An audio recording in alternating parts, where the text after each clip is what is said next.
रायसेन से हमारे संवाददाता शरद शर्मा की स्पेशल स्टोरी। शहीद संक्रांति, मकर संक्रांति स्पेशल रिपोर्ट।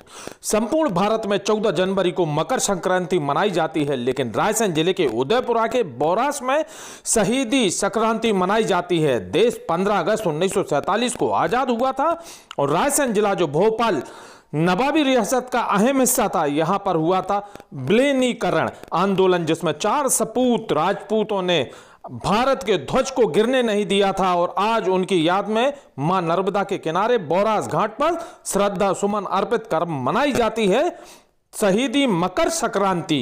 एक ऐसी शहादत जिसके कारण लोग राजधानी भोपाल में रहते हैं, वो शहीद जिनके बलिदानों के कारण नवाबी हुकूमत से मुक्ति मिली। 4 शहीदों ने दिया बलिदान और सारा देश मनाता है मकर संक्रांति। यहां मनाते हैं शहीदों की याद में शहीद संक्रांति। 15 अगस्त 1947 को सारा भारत अंग्रेजों के गुलामी से तो आजाद हो गया था, पर भोपाल, विदिशा, सीहोर स्वतंत्र नहीं थे। भोपाल सियासत नवाबी। बोरास में 14 जनवरी 1949 को प्रजामंडल के तत्वावधान में एक ध्वजारोहण का कार्यक्रम रखा गया।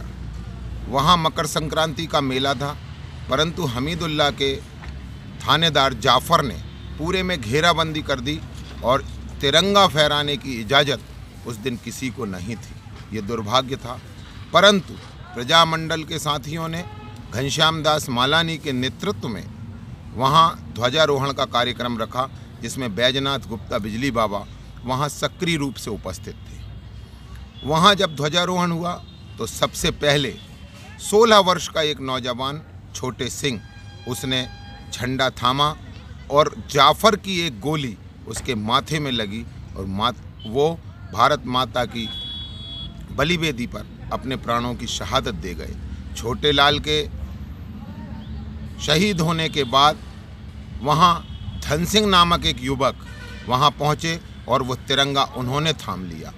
जब धन सिंह को 3 गोली जाफर के सैनिकों ने मारी, तब वहां आए बोरास के मंगल सिंह, और मंगल सिंह ने वो राष्ट्रध्वज को, तिरंगे को थामा, उसको धरती को नहीं लगने दिया।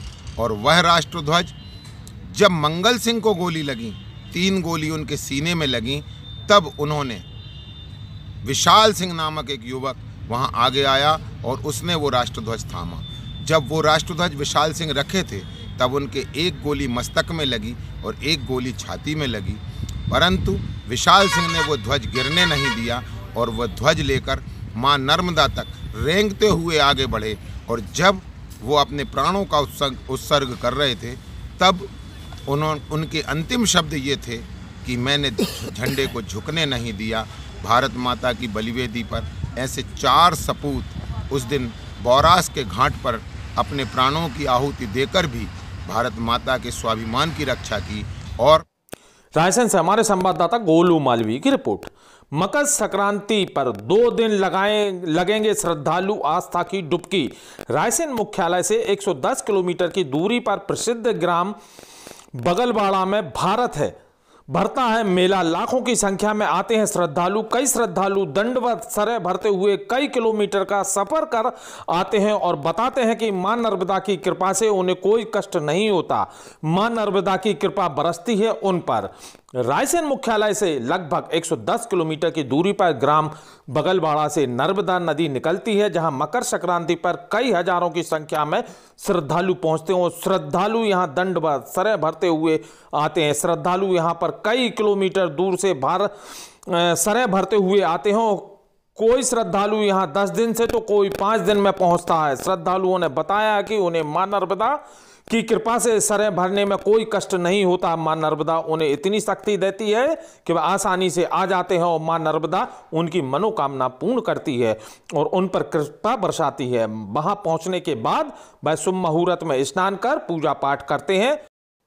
गिरदगंज से हमारे संवाददाता मसूद अली की रिपोर्ट। पीडब्ल्यूडी ने करोड़ों के स्कूल भवन का ठेकेदार कर रहा है घटिया निर्माण।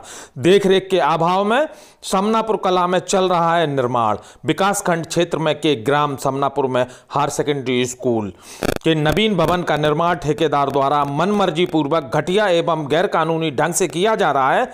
PIU के ठेकेदार द्वारा करोड़ों की लागत से बनाए जा रहे इस भवन की विभागीय अधिकारियों की अनदेखी के चलते उक्त निर्माण में पलीता लगाया जा रहा है। नींव स्तर में घटिया निर्माण के चलते भवन में ज्यादा दिनों तक टिके रहने पर प्रश्न चिन्ह लग गया है। शिक्षा के मंदिर के इस निर्माण में दतिया से हमारे संवाददाता राकेश सिंह सिसोदिया की रिपोर्ट।